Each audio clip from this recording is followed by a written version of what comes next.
Entonces, ok, lo entiendo. Eh, digamos, traje estos tres episodios iniciales, ¿no? Porque los primeros dos, el de Dogville y el de Medea, apuntan a una experiencia que está, digamos, de una manera muy importante ligada al mal, y es la cuestión de la justicia, ¿no?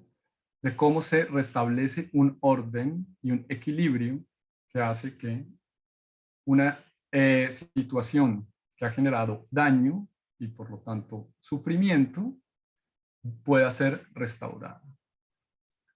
Y la tercera es la idea de que debe existir ese equilibrio, que ese equilibrio no puede ser falso y que por lo tanto todas las acciones que se realizan van a tener una consecuencia, incluso si uno no sabe exactamente cuál es la consecuencia que van a tener, y que en el momento que uno experimenta el mal, la única aparente respuesta a la pregunta de por qué el mal es seguramente porque algo habré hecho, ¿no? Hay alguna razón en mi actuar que pone de manifiesto la necesidad de un castigo y de una experiencia de sufrimiento.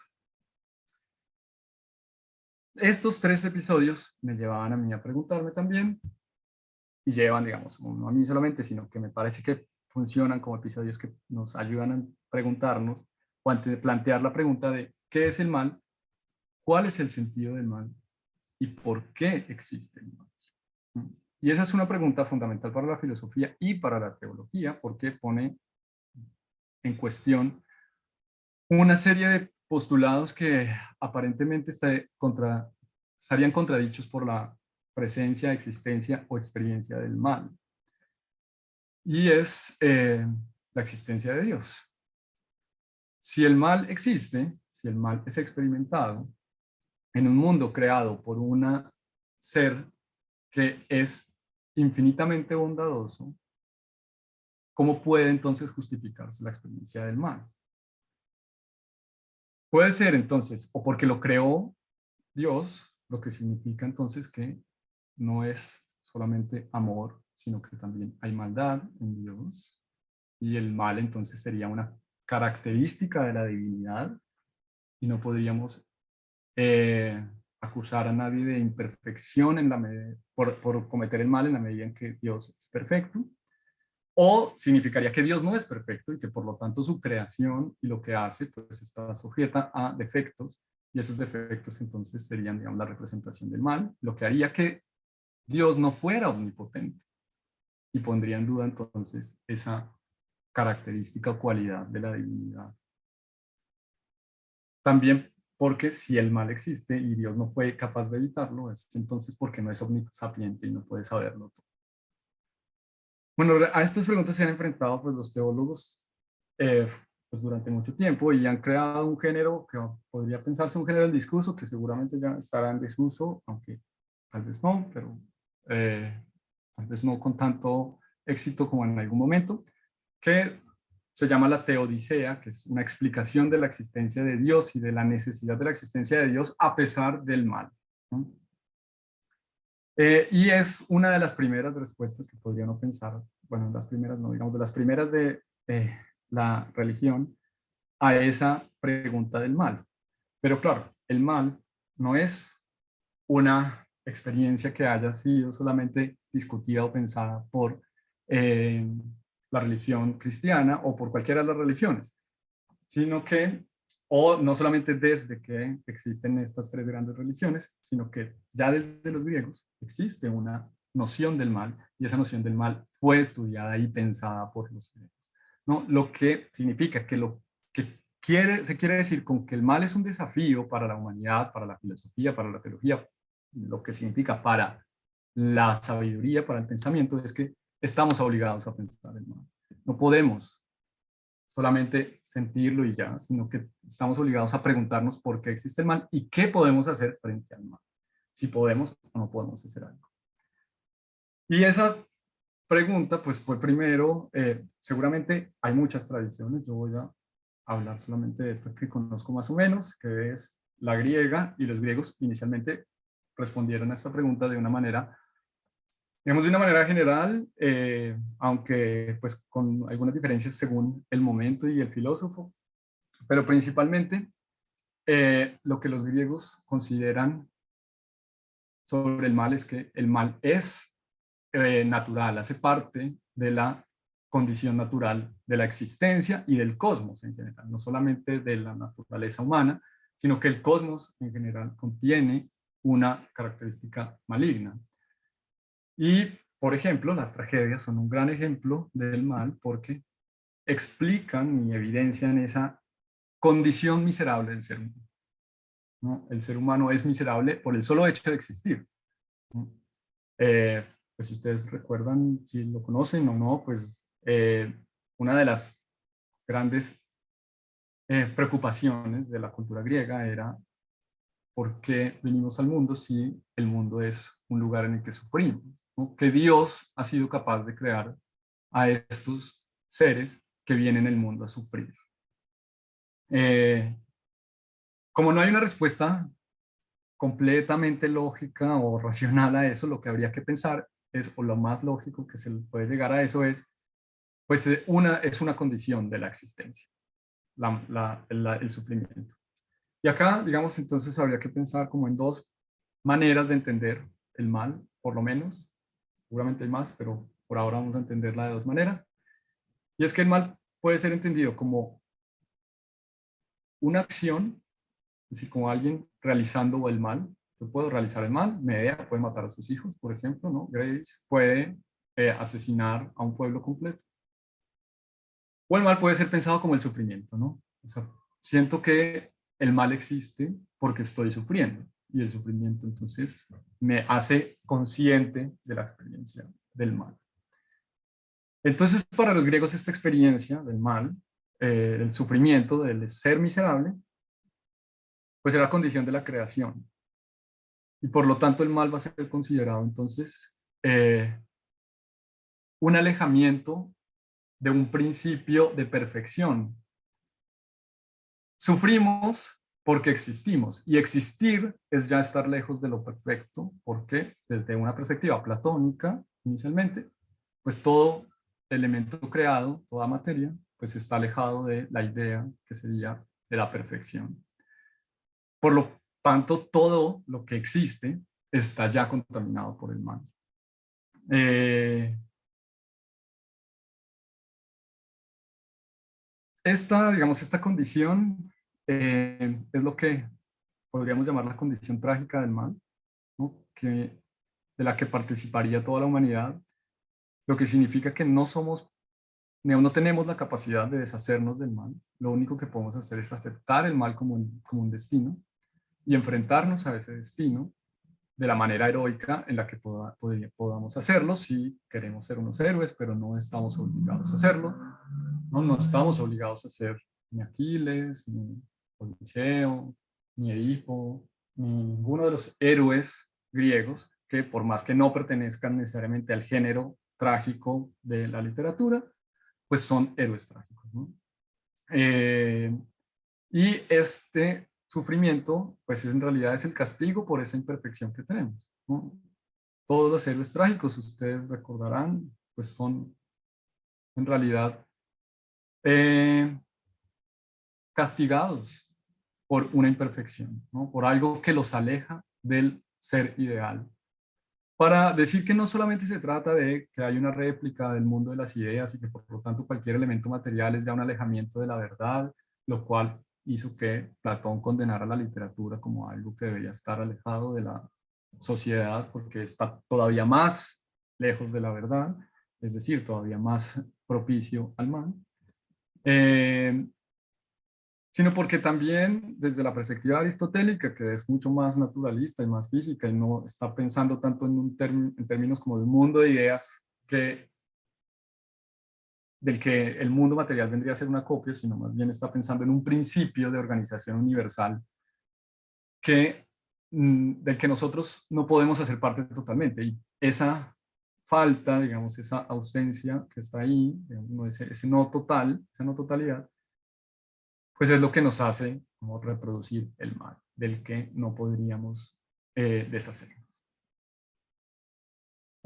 inicialmente o de manera aparente se opone a esta perspectiva del mal que griega, digamos, de esta versión trágica del mal, la versión ética del mal, que sería la versión que desde la religión y desde el cristianismo se desarrollaría.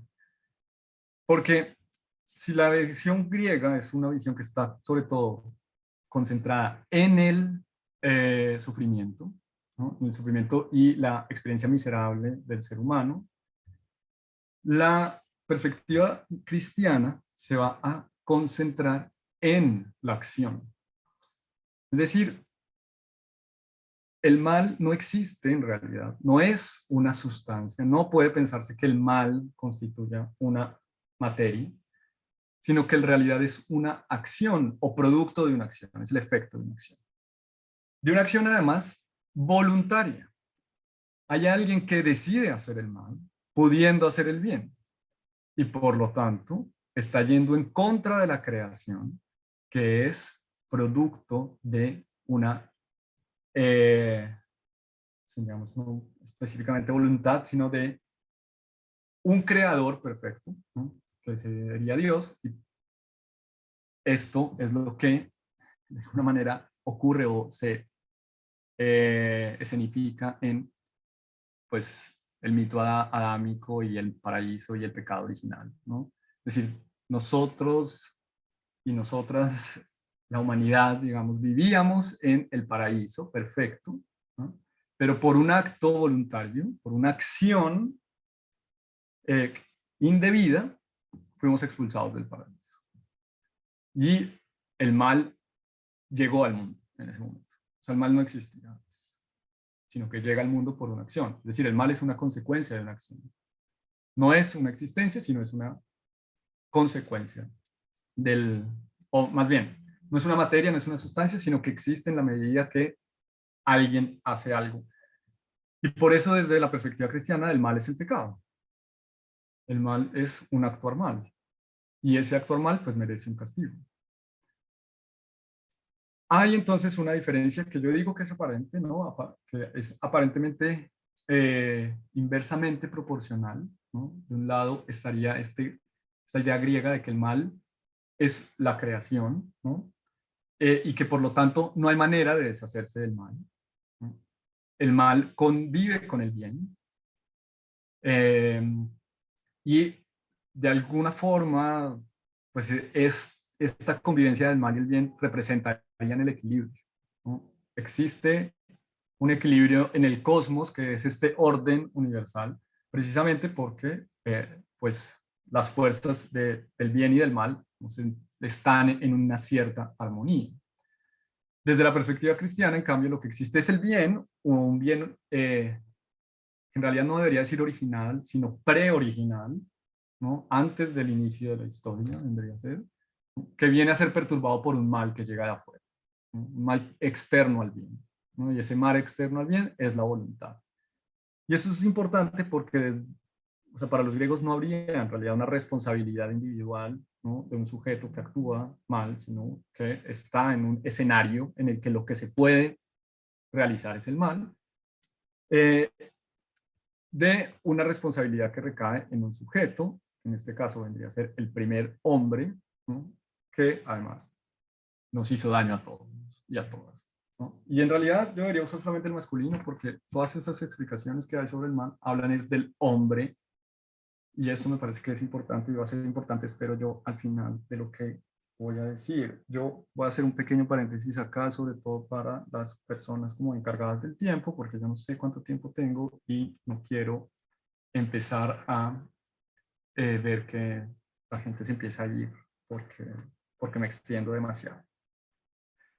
Entonces, vamos desde la perspectiva del cristianismo, en cambio, si, si el mal vendría a ser, en realidad, en realidad no vendría a ser, en realidad el mal lo que apunta es a la nada, ¿no? El mal sería una nada, ¿no? O viene a ser eso que hace del ser algo menos, que le hace un ser menos. una falta o una ausencia, que ven, por ejemplo, la pérdida del paraíso terrenal, la necesidad de trabajar para tener el pan y la comida, ¿no? El sufrimiento, todas estas experiencias son experiencias que hacen que el sujeto se vaya hacia la nada, ¿no? Hacia el no ser. Y digamos que ahí está la aparente oposición, mientras para los griegos es la creación, la materia, pues para la religión cristiana es la no materia, ¿no? Eh, entonces, como el mal, o como el mal está visto como el pecado, como una acción, pero también como un sufrimiento, porque esa acción produce un sufrimiento, se establece una relación casi de causalidad, que es lo que hace que sea difícil pensar el mal de una manera no retributiva. Y es que si el mal es una acción y también un sufrimiento, pues la lógica me lleva a pensar que cuando yo actúo puedo hacerle daño a alguien. O sea, mi solo actuar es un mal potencial. Y por el otro lado, si yo sufro, si hay algo que me está haciendo sufrir, pues ese sufrimiento debe tener una causa, ¿no?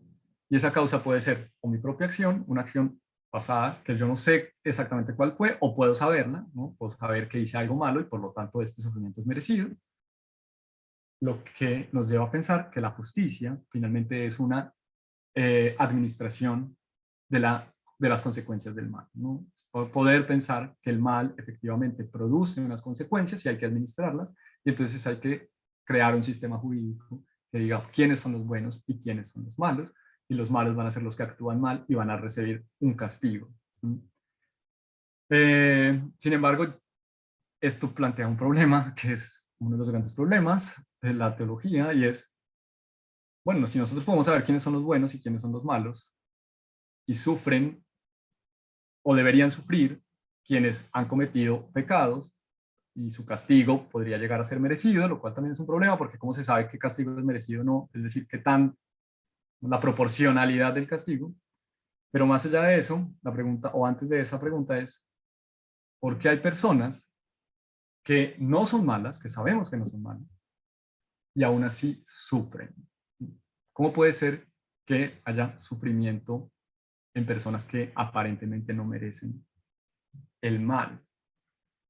Eh, lo que pone un poco en duda esa ley de la retribución, que sería esta primera ley eh, como de organización del mal y de la consecuencia del mal, porque pues pareciera que no hubiera entonces una correspondencia entre acto y consecuencia. Y el gran ejemplo de esto, ¿no? Diría que el ejemplo canónico en términos de textos, ¿no? Porque pues, uno puede encontrar tal vez muchos ejemplos en la vida o en la historia de la humanidad, pero el gran ejemplo de esto pues es Job, ¿no? No sé si conocen la historia de Job. Yo supongo que por lo menos de oídas habrán escuchado algo, pero pues Job se le da el epíteto del paciente, ¿no? Es el paciente Job, ¿no? Eh, porque nunca desespera, lo cual no es exactamente cierto, pero aguanta, ¿no? Resiste toda esta maldad. Yo voy a leerles solamente el inicio del libro de Job, solamente para comentar un par de cosas y yo les resumo la historia rápidamente, ¿no? Pero dice el libro de Job la primera parte, dice, hubo en tierra de Uz un varón llamado Job, y era este hombre perfecto y recto, temeroso de Dios y apartado del mal. Tiene sentido, ¿no? Perfecto y recto. No está en estas condiciones de ausencia, ¿no? No le hace falta algo, está en la línea recta, ¿no? Es perfecto. Y la perfección está dada por su temor de Dios, ¿no? Precisamente porque lo que produce temor es la posibilidad de que mi acto sea un acto malvado y que contagie o me contagie del mal. Si yo actúo de una forma, esa acción va a tener una consecuencia que va a generar, digamos, una reacción que puede ser mal y más mal y más mal, como sucesivamente. Por eso hay que tener miedo a la acción. Y por eso el temor de Dios es una virtud. Y eso es lo que hace que esté apartado del mal. Dice, y le nacieron 7 hijos y 3 hijas. Su hacienda era 7.000 ovejas, 3.000 camellos, 500 yuntas de bueyes, 500 asnas y muchísimos criados. Y era aquel varón más grande que todos los orientales. E iban sus hijos y hacían banquetes en sus casas, cada uno en su día, y enviaban a llamar a sus 3 hermanas para que comiesen y bebiesen con ellos. Y acontecía que habiendo pasado en turno los días del convite, Job enviaba y los santificaba y se levantaba de mañana y ofrecía holocaustos conforme al número de todos ellos. Porque decía Job, quizás habrán pecado mis hijos y habrán blasfemado contra Dios en sus corazones, de esta manera hacía todos los días. Es decir, Job es incluso consciente de que el mal es algo que puede ser contagiado por la acción de otros. Otro puede actuar mal y entonces contagiarme. Por eso hay que actuar de manera correcta. Un día vinieron a presentarse delante de Jehová los hijos de Dios, entre los cuales vino también Satanás. Que esto pues habría que como analizarlo muchísimo, según las traducciones. Yo obviamente estoy leyendo una traducción en internet, pero digamos, esta idea de Satanás habría que pensarla porque hace parte de los hijos de Dios, ¿no? Es decir, es una creación también de Dios, y no es solamente, digamos, el enemigo, sino que es también alguien que pertenece, digamos, a esa estructura. Y dijo Jehová a Satanás, ¿de dónde vienes? Respondiendo Satanás a Jehová, dijo, de rodear la tierra y de andar por ella. Y Jehová dijo a Satanás, ¿no has considerado a mi siervo Job, que no hay otro como él en la tierra, varón perfecto y recto, temeroso de Dios y apartado del mal? Respondiendo Satanás a Jehová, dijo, ¿acaso teme Job a Dios de balde? ¿No le has cercado alrededor a él y a su casa y a todo lo que tiene? Al trabajo de sus manos has dado bendición, por tanto sus bienes han aumentado sobre la tierra. Pero extiende ahora tu mano y toca todo lo que tiene, y verás si no blasfema contra ti en tu misma presencia, dijo Jehová a Satanás. He aquí todo lo que tiene está en tu mano, solamente no pongas tu mano sobre él. Y salió Satanás delante de Jehová. Entonces, más o menos se plantea una especie de apuesta, ¿no? Que es demostrar si Job realmente es bueno o no.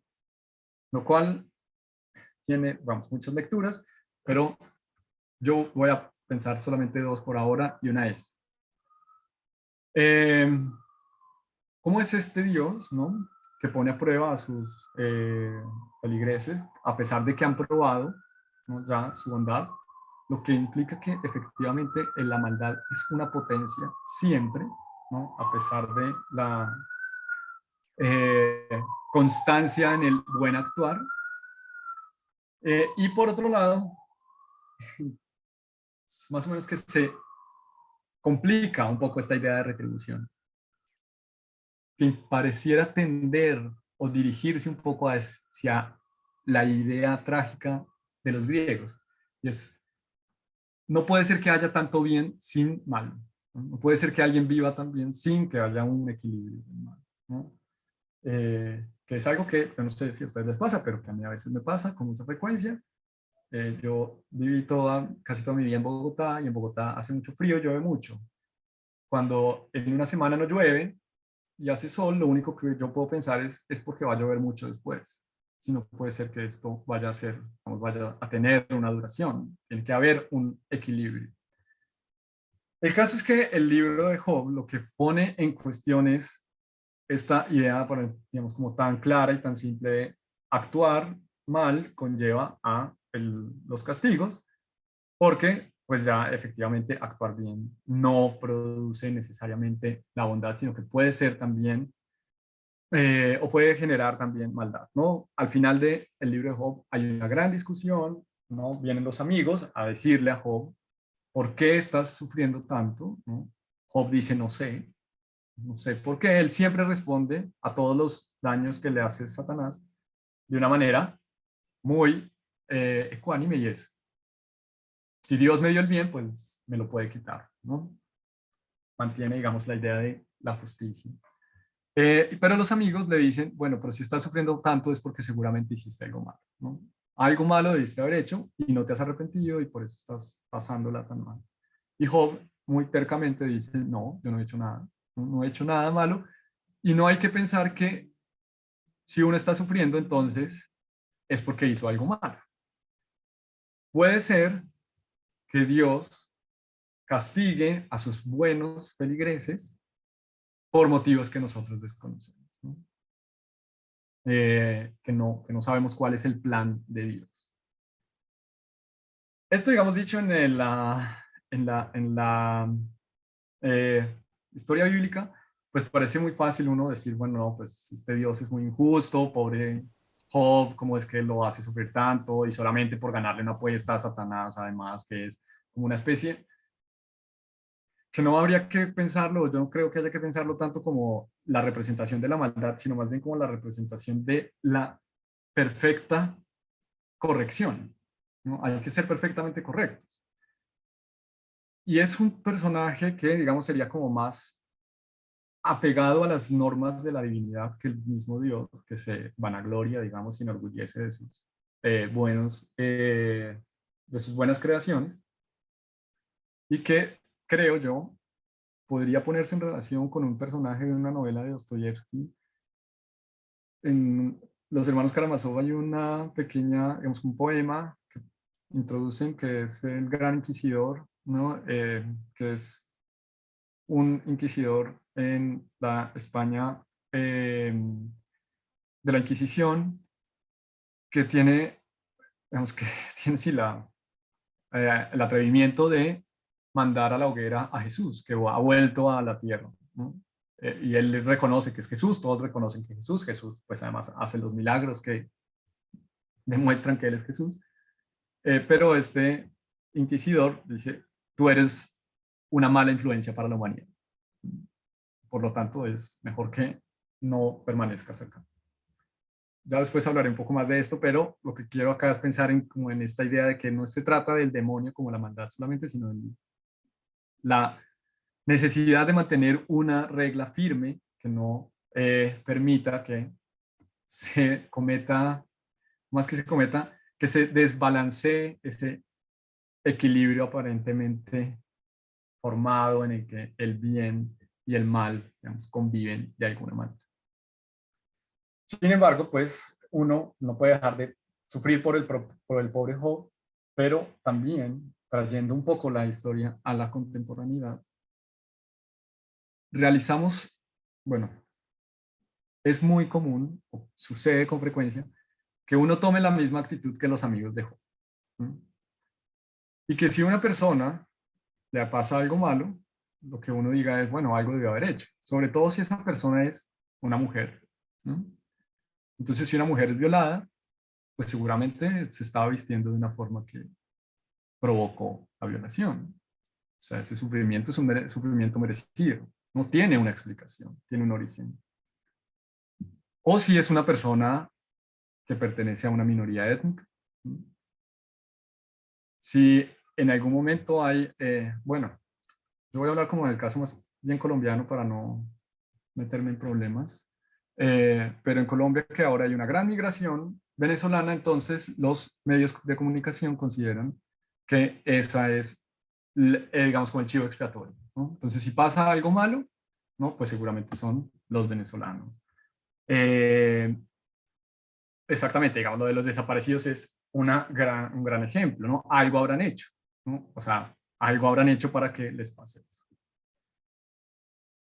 Y lo que Job, digamos, un poco pone en cuestión es, pues no, tal vez no hicieron nada, tal vez nadie hizo nada, y tal vez el mal no tiene explicación, y la única explicación que tiene el mal es que hay gente malvada, ¿no? Y en este caso, en el caso de Job, pues es que Dios es un orgulloso, una especie de, a mí siempre me ha parecido que el Dios de este relato de Job, pues es un Dios muy infantil en un sentido negativo, aunque no quiero decir que los niños sean malos, sino que más bien esta idea que tenemos del infantil como una especie de capricho de que quiero mostrarte que lo que yo hago es mejor y voy a hacer todo lo necesario, y cuando al final se da cuenta de que pues ha hecho sufrir muchísimo a Job, viene con una excusa que, pues yo no sé si a ustedes les parece suficiente, pero lo que Dios le dice a Job, cuando Job por fin en un momento dice, ¿por qué Dios me estás tratando tan mal? Si yo no he hecho nada, no me merezco este castigo, cosa que a Dios le parece inconcebible. ¿Cómo se le ocurre a Job cuestionar la acción divina?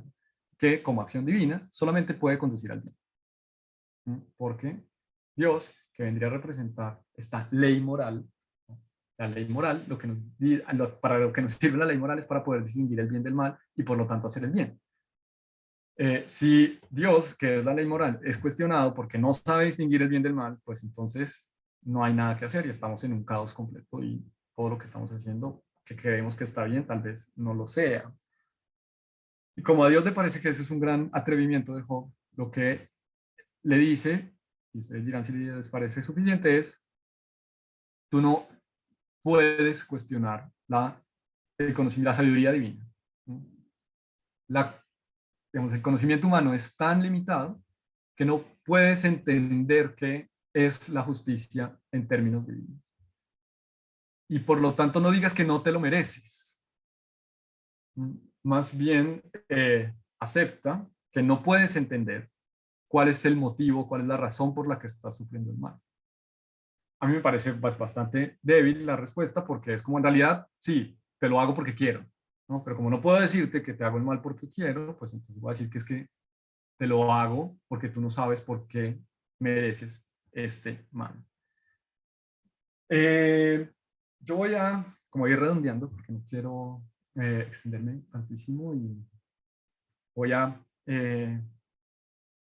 pasar a como la posible respuesta a esta ética del mal. Es una ética porque es una forma de actuar, es decir, está basada en la acción.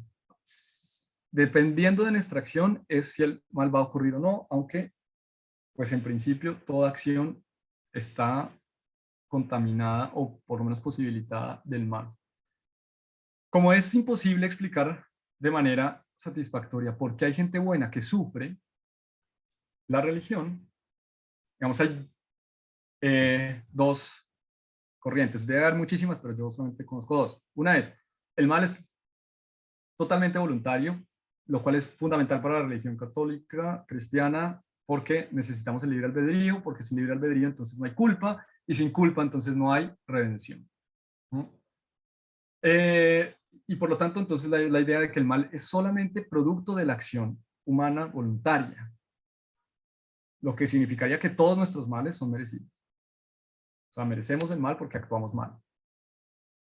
Así llegamos otra vez al mismo callejón sin salida y es porque hay niños que mueren si pues no han hecho nada malo, ¿no? O sea, si no han tenido ni siquiera la oportunidad de actuar de manera negativa. La otra opción es, no podemos pensar que lo único que produce el mal es la voluntad humana. O más bien, el mal, que es producto de la voluntad, no es específicamente individual y personal. No es producto solamente de una decisión consciente, ¿no?, en la que yo decido hacer el mal porque sé distinguir el bien del mal, pero ni siquiera tampoco de una acción que yo después me vaya digamos, a descubrir que era malvada. Habría que pensar, y esto es desde Agustín, o sea, desde San Agustín, en que existe una voluntad que no es solamente individual, o más bien, que no es que la voluntad no me pertenece totalmente a mí. Yo no soy dueño total de mi voluntad, sino que hay cosas en mi naturaleza, por ser el sujeto que soy, por ser esta creación que soy, que yo no puedo dominar totalmente y que pueden conducirme a tomar decisiones que no son las adecuadas. Y esto tiene una justificación, dice Agustín, en lo que llamaríamos el pecado original o la culpa colectiva. No es que seamos totalmente responsables de forma individual por nuestros pecados o por nuestros males. Es que solamente el hecho de nacer, nos tanto, bueno, sí, digamos como una condena, nos pone en relación con una humanidad que ya es culpable en el nacimiento, eh, de la que, por lo tanto, heredamos un mal, o sea, históricamente ya somos culpables.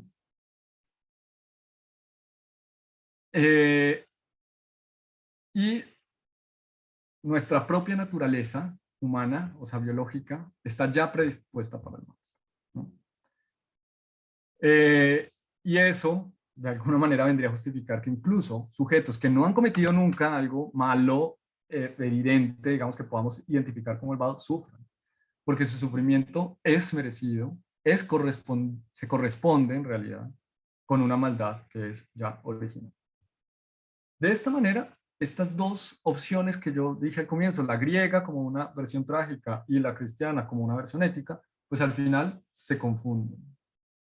Y lo que pareciera que explica el mal es la condición trágica del ser humano, que lo único que puede hacer es aceptar su o pecado, ¿no? Es decir, una mancha que ya viene, que lo impulsa hacia la nada, ¿no? Hay una tendencia hacia la nada, o el, el escenario malvado en el que vivimos, que nos da las condiciones de posibilidad del mal, del cual nosotros no podemos, digamos, no podemos hacer, o sea, no podemos resistirnos totalmente a eso, y por lo tanto, a pesar de que seamos muy conscientes del mal o de las posibilidades del mal, vamos a actuar mal en algún momento.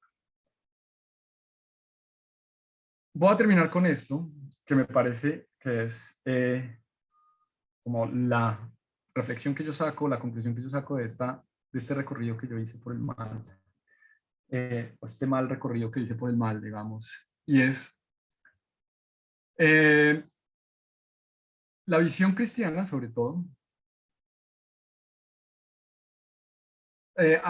más o menos ubica el mal como una necesidad, ¿no? El mal es una necesidad que no lo tendríamos que ver con tan malos ojos. Porque gracias a que existe el mal, nos damos cuenta de nuestra falta, de nuestra falla, y podemos mejorar, ¿no? Podemos convertirnos en mejores, ¿no? De hecho, pues esa es la historia, digamos, el relato religioso de la salvación. La única razón por la que existe la salvación es porque hubo condena. Si no hubo condena, no hay salvación. Entonces, para poder justificar y aceptar la posibilidad de salvación, tenemos que aceptar nuestra condición y nuestra disposición al mal. Y eso nos convierte en sujetos morales, que nos hacen, que nos obliga a pensar cuáles son las acciones que debemos realizar para hacer que el mal desaparezca de nosotros y entonces podamos redimirnos y así pues, acceder a ese mundo perfecto, a ese mundo maravilloso en el que vivíamos antes de la acción maligna y que vino a destruir y a generar todo este sufrimiento y todo este desorden. Eh, pero, y esta es una pregunta que yo me hago y que quiero compartir con ustedes, hay un principio ahí que no se ha puesto en cuestión, y es el principio de libertad, ¿no? Para que esto sea así, digamos, para que este relato tenga sentido, tiene que existir la libertad de actuar, ¿no? O sea, estamos libres de actuar, y como actuamos mal, entonces, por eso el mundo está así como está, digamos. Pero, como tenemos la libertad de actuar, pues también podemos actuar bien, y podemos mejorar, podemos ser unas mejores personas, y vamos, redimirnos. Pero lo que no se ha uno preguntado, bueno, lo que las personas que yo leí, y por eso decía que hablan del hombre, ¿no? Del hombre que vendría a ser el hombre europeo, occidental, con todas las características hegemónicas, es que se asume que, o más no es tanto que se asume, es ese hombre el que tiene libertad de actuar. ¿Qué ocurre con las personas que no tienen esa libertad o que no se cree que tengan esa libertad? Vuelvo a decir digamos, los mismos ejemplos. ¿Qué ocurre con las mujeres que hasta hace no tantos años se consideraban incapacitadas para tomar decisiones sobre su propia vida? Por lo menos en Colombia, yo no sé cómo sean los otros países de las personas que están acá, hasta los años 50 las mujeres no podían votar. Pero no solamente no podían votar, lo que significaba que no podían ejercer un derecho, ¿no?, democrático, sino que no podían abrir una cuenta bancaria solas, por ejemplo. Tenía que abrirla una mujer casada y su esposo tenía que abrirla. No podían viajar por fuera del país sin el esposo o sin el permiso del esposo. ¿Mm? Es decir, que libertad para actuar no parece que tuvieran mucho. Y podríamos pensar también en los pueblos originarios de nuestra América, que uno de los debates principales en el Renacimiento fue la existencia o no de alma en estos sujetos, y vamos a pensar alma un poco como lo que define al ser humano y lo diferencia de las bestias que son incapaces de distinguir el bien del mal. O con las poblaciones afro que son criminalizadas constantemente. Y me parece a mí que lo que diferencia acá, en términos, o sea, o los términos en los que se diferencia esto, es que mientras para una tradición hegemónica hablamos de pecado, ¿no?, como un actuar mal, ¿no?, un actuar moral, no, un mal moral sería, que es necesario, porque sin ese mal entonces no habría habido todo el desarrollo de la humanidad, ¿no? O sea, la historia de la humanidad inicia porque hay mal, ¿no?, y se mantiene porque el mal sigue existiendo, ¿no? Hay una nada que sigue amenazando la totalidad y hay que hacer algo contra esa nada. Entonces, por eso hay que inventar cosas, ¿no? Por eso hay que hacer vacunas, por eso hay que hacer todo lo que hay que hacer, ¿no?, para que ese mal no aparezca, no se materialice. Eh, Desde esa perspectiva hegemónica, pues el mal moral es el pecado, y el pecado, por lo tanto, puede ser redimido. Pero para quienes no tienen la libertad de actuar mal, la acción, digamos, más bien lo que ocurre es que si desde la perspectiva cristiana nacemos con el pecado original, desde esta perspectiva no cristiana, es decir, quienes no pertenecen a esa hegemonía, nacen criminales y su actuar no es pecaminoso, sino delincuencial, por solo su estar en el mundo. Y como les decía ahorita, el mal, desde la perspectiva cristiana, es una amenaza y debe ser eliminado, o debe ser desterrado, imposibilitado de existir. O sea que quienes vendrían a ser criminales, representantes del mal, pues no merecen la existencia. Y eso me parece a mí, o fue una de las cosas que yo pensé, pone en cuestión, nos pone en una cuestión diferente sobre el pensar del mal y por qué el mal. Eh, Sin embargo, digamos, para no terminar con algo que yo asumo puede ser leído muy pesimistamente, hay una actitud que sí podemos tomar frente al mal, ¿no? No solamente porque el mal nos parezca trágico o que es inevitable, sino que ser conscientes del mal también nos puede obligar, o nos tendría que obligar, a posicionarnos, o mejor dicho, éticamente, pero en el sentido político. Es decir, a tomar una posición política frente al mal. Y a reconocer que la acción puede llevar al mal inevitablemente. No podemos evitar el mal, no lo podemos evitar, pero lo que sí podemos es hacernos consciente del mal existente. Y ese mal existente sí lo podemos enfrentar. Nosotros no podemos evitar que ocurran cosas dañinas, porque no sabemos cuáles son las cosas que pueden generar mal. Y pues historia, digamos, ejemplos de esto en la historia hay muchísimos, ¿no? Vamos a suponer que todas las personas han tenido buenas intenciones, lo cual también podemos ponerlo en cuestión, pero suponemos que Nobel tuvo buenas intenciones cuando creó la dinamita, ¿no?, que los desarrollos de la física cuántica de Einstein en realidad tenían un fin virtuoso o bondadoso, pero digamos, hay una posibilidad de que eso se convierta en mal. Entonces no sabemos qué cosas vamos a hacer que puedan llevar al mal, pero lo que sí podemos saber es lo que ha salido mal y hacernos conscientes de eso para no seguir reproduciendo una forma de actuar que haga que efectivamente el mal no sea solo una necesidad, sino un único destino y una única experiencia en el presente. Hay que pensar, y esto es algo que dice Riquet, eh, en un texto sobre el mal que ahora perdí, pero que voy a tratar de parafrasear.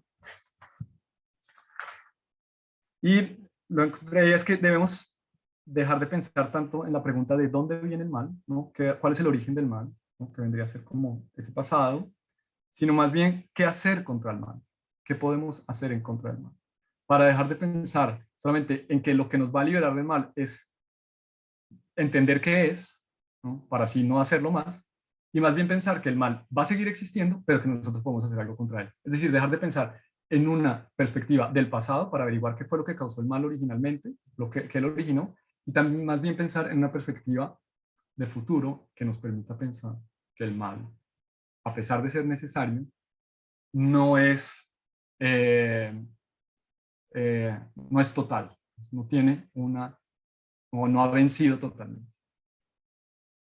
Esto más o menos era lo que yo traía para compartir con ustedes hoy. Espero sepan disculpar todas las imprecisiones teóricas y conceptuales. Eh, y bueno, las repeticiones también seguramente. Yo no quise extenderme mucho más, así que muchas gracias por su atención y por haber estado acá. Yo, más que responder preguntas, quisiera oír sus comentarios y sus opiniones y lo que eh, pensaron, digamos, respecto a estas ideas sobre el mal que yo les traje. Sobre todo porque no creo que pueda responder ninguna pregunta que tengan. Así que les escucho si quieren decir.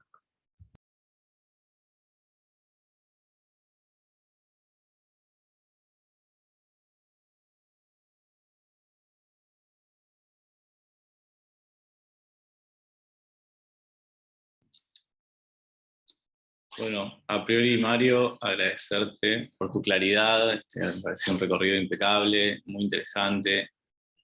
Y yo no encontré las imprecisiones, pero bueno, quizás vos sí. Bueno, muchísimas cosas me surgen escuchándote, pero a priori quiero ir por un lado, que es el cinematográfico. Vos hablaste de un director que es Lars von Trier, cuyo diagnóstico comparto con vos, no de él, sujeto, sino de cómo eso se pone en acto en sus películas. Mi experiencia con Dogville fue muy parecida a la tuya. La primera vez que la vi, el mismo impacto y la misma fascinación. En una segunda, esto es muy perverso. Y quizás es de las menos perversas películas de Lars von Trier. Pero hay una en particular sobre la que quería conversar con vos o preguntarte, en función de esto que decís de, bueno, cómo se fue localizando el mal a lo largo de la historia y cómo las mujeres en muchos casos fueron las depositarias de ese mal. Hay una película de von Trier que se llama Anticristo, que seguramente muchos hayan visto, y que, a ver, obviamente son muchas las lecturas posibles, pero la principal es una tesis sobre la maldad femenina, muy ligada a este bestialismo casi aristotélico, natural, o a un orden intrínseco en la naturaleza femenina como algo malo, ¿no? Muy en la tónica de lo que se dice en ciertas corrientes del psicoanálisis sobre el enloquecimiento femenino y sobre qué pasa cuando una mujer está desamarrada y una serie de cosas. Quisiera, Mario, tu opinión sobre esa película y un poco en esta línea de lo que venís trabajando. Bueno, no, pues muchas gracias, Alan, por la pregunta. Eh, pero yo debo confesar que yo no veo las películas de Lars von Trier desde hace mucho porque soy incapaz. Y no quise ver Anticristo porque yo cuando la iba a ver siempre me decían que era tan fuerte que yo no sabía si estaba preparado para ver algo así. Así que pues no puedo responder directamente. Sí puedo responder solamente de una forma, como haciendo una gambeta literaria o filosófica, digamos, y es eh, desde la perspectiva aristotélica, como tú dices, pues la mujer es un monstruo, porque es un hombre mal hecho, es decir, es un hombre que no alcanzó el desarrollo total. Y esa, digamos, bestialidad, pues la hace, digamos, más propensa al mal. Y no hay, pues para los griegos, digamos, pues no existe en realidad la voluntad de hacer el mal, no se puede no hacer. Entonces, pues claro, la mujer siempre, desde esa perspectiva, va a estar condenada a repetir el mal. No hay manera de salvarlo. Perdón por no poder responder más, pero no vi la película, voy a verla ahora para no volver a quedar mal. Yo quería decir una cosa más, perdón, si alguien quería hablar, porque pues no se me pasó esto. y no quiero dejar de decirlo, y es, hay una gran concentración respecto a lo que significa el mal en términos humanos, ¿no? De cómo actuamos mal y entonces cómo le hacemos daño al otro, ¿no? El otro es el que siempre resulta, digamos, como en el centro de la acción, ¿no? O sea, están como siendo afectado o sufre por un daño que le hemos hecho. Y Ricoeur en uno de los textos dice como, eh, algún día, aunque es de manera imposible, digamos como utópico, en que los seres humanos dejen de hacerse daño entre sí, vamos a darnos cuenta que el mal ya no existe, ¿no? Y yo creo que esa, digamos, no solamente es utópico, sino que es falso, porque si algo nos han enseñado los últimos 20 años, 30, es que una de las grandes consecuencias de la maldad del ser humano no es el daño que le hacemos a los otros, seres humanos, sino algo que es ahora el tema central, sino que es el daño medioambiental, ¿no? Es decir, el daño que hacemos al planeta y a la naturaleza. Yo sé que esto puede sonar muy hippie o algo así, pero yo creo que lo que habría que empezar a pensar en términos del mal y de qué hacer contra el mal, o cuál es el origen del mal, o más que el origen es como cuál es nuestra actitud frente al mal, es reconocer cómo nuestras acciones tienen una consecuencia, o que el mal más bien está representado también ahí, y que eso ya no puede, digamos, dejar de ser parte del debate o del centro de las preguntas, ¿no? Porque pues o si no, efectivamente sí estamos condenados a demostrar que este mundo es un mundo en el que solamente puede realizarse el mal, ¿no? Y que a lo que nos dirigimos es hacia la nada, que se supone es el mal absoluto. Eh, entonces creo que el actuar políticamente frente al mal es también un actuar que no solamente implique la política en términos humanos, es decir, de relaciones y de acciones entre seres conscientes de estar en el mundo, cosa que pues a mí me hace pensar que tanto sabemos que los animales no están conscientes de su estar en el mundo, pero sino que es una de lo que se suele llamar hoy en día, digamos, la cosmopolítica, ¿no? Es en realidad una cuestión que nos ponga en contacto, no solamente entre especie humana, sino interespecie, ¿no? Que podamos reconocer efectivamente, aunque suene muy hippie, pues la hermandad que nos une con el resto de seres que habitan este planeta, ¿no? En el que nosotros también habitamos y el que nosotros pues no somos dueños, sino que somos pues invitados o invitadas como el resto, ¿no? Y que pues estamos también llamados a proteger este lugar, no para no morir nosotros, sino para poder, digamos, sostener un poco esta existencia posible y no hacerla imposible.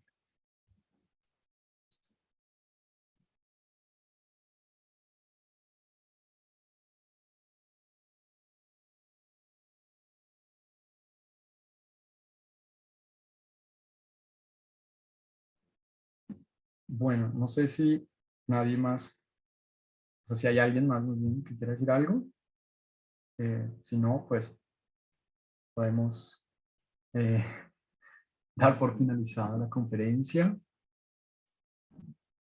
Voy a dar la última oportunidad para que alguien diga algo y así.